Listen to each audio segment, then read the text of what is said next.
Nicodemus here.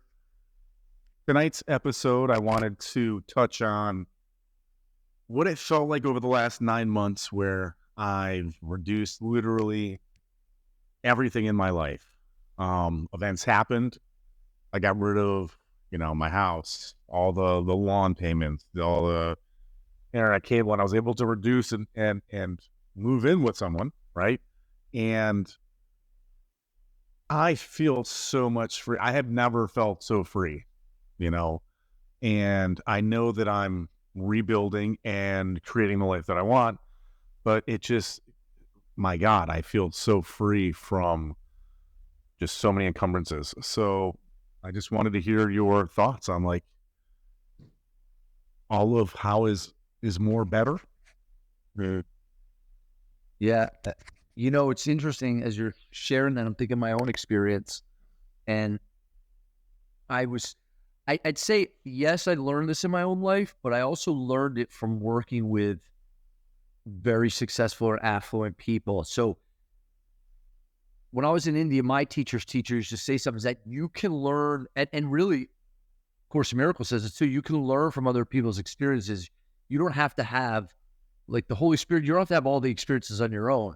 So I can almost see if let's say I'm coaching or working with someone, and let's say maybe a few years, and like maybe they're extremely successful in their business, or some maybe retired, maybe they made a ton of money in real estate or whatever it is. You start to realize they will say things, and in revealing about themselves and their lives, when they get honest, and I'm their coach, and for some of them, I might have been the only person that they could talk to like this, right? Because in the world, let's say you reach a certain level of success, the power and people, maybe they bow down or pander or make you special, put you on a pedestal, all that. So they have a lot of manipulation power in the world. When they start to get honest, they'll share things with me. It's like, it doesn't even make a difference in my life. Like, I don't even feel or experience. And I remember somebody was talking about, like, above a certain amount, let's say you have your basic needs met. Let's say you make 70 grand a year. Above that, your quality of life doesn't really change significantly when you make a lot more money. Like, as an example of this, if you didn't have a car and you got a car, even if you drove a hoopty, you would feel it would change your life significantly. If that hoopty, you traded it in for a Rolls Royce, yeah, you'd get a hit, a thrill like type of hit within yourself, but that would wear off probably in a few weeks. Maybe you could squeeze it out for a few months. That's probably pushing it far. Like, I remember the first time I got a Mercedes-Benz. Perfect example of this. I'll give you, I went from a broke kid to, holy cow, I made a lot more money in 1 month than I probably made my whole life added up to that point. And I remember I went out and got a Mercedes within like a month or two. And when I was driving the Mercedes, the CLK 500, I was 22 years old.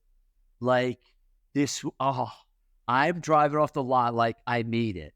No, I kid you not. Literally driving down the highway.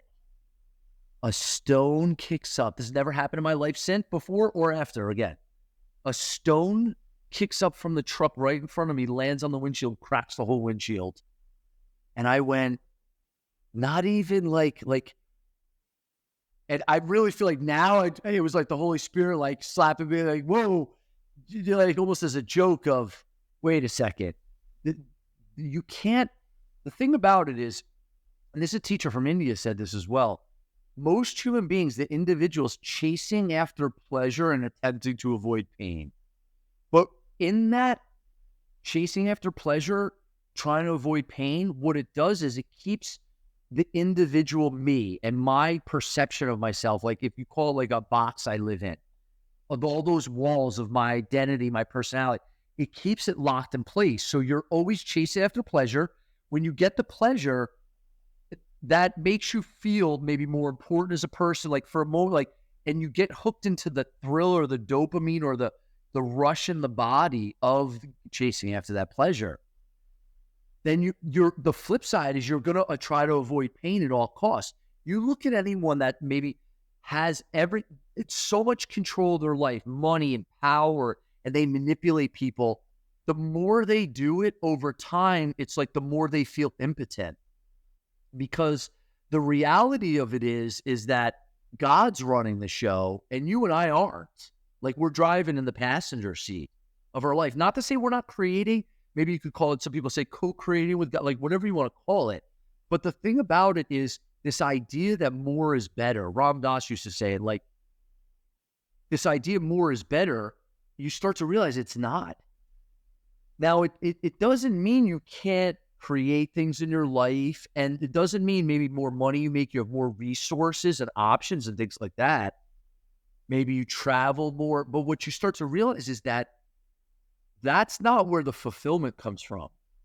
Actually, the fulfillment comes from the breaking of the attachments to these things. So almost like inwardly, we're like a monk inwardly.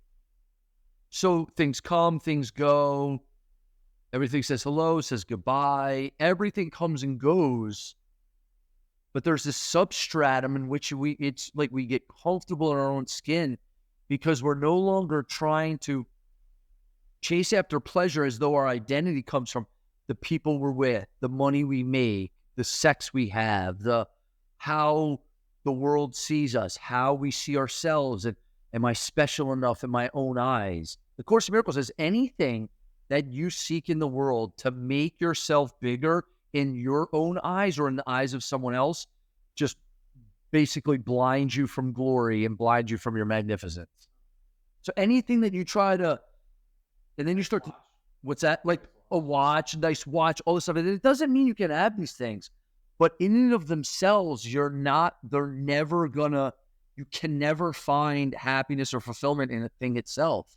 Because, and I think even deep down, we know once you get it, then you're afraid to lose it. So now it's like, all this stuff, and now I'm afraid to lose it. And now it's just, oh, so your prison cell, you dressed it up really nice. I just don't want to be in prison anymore. So as you can see, like our lifestyle and how we live, we exercise and take care of ourselves, get sunlight, cook and eat great food and great conversations. There's all kinds of things to be enjoyed. But the real richness comes from our being and our presence. And actually, it's like the space in between the thoughts in ourself where you hear the Holy Spirit. It's like the Course says, the Christ in you is very still. It can't come to a mind that's at war against itself. And we chase after pleasures as the solution to the pain of the world. And there's nothing wrong with pleasure.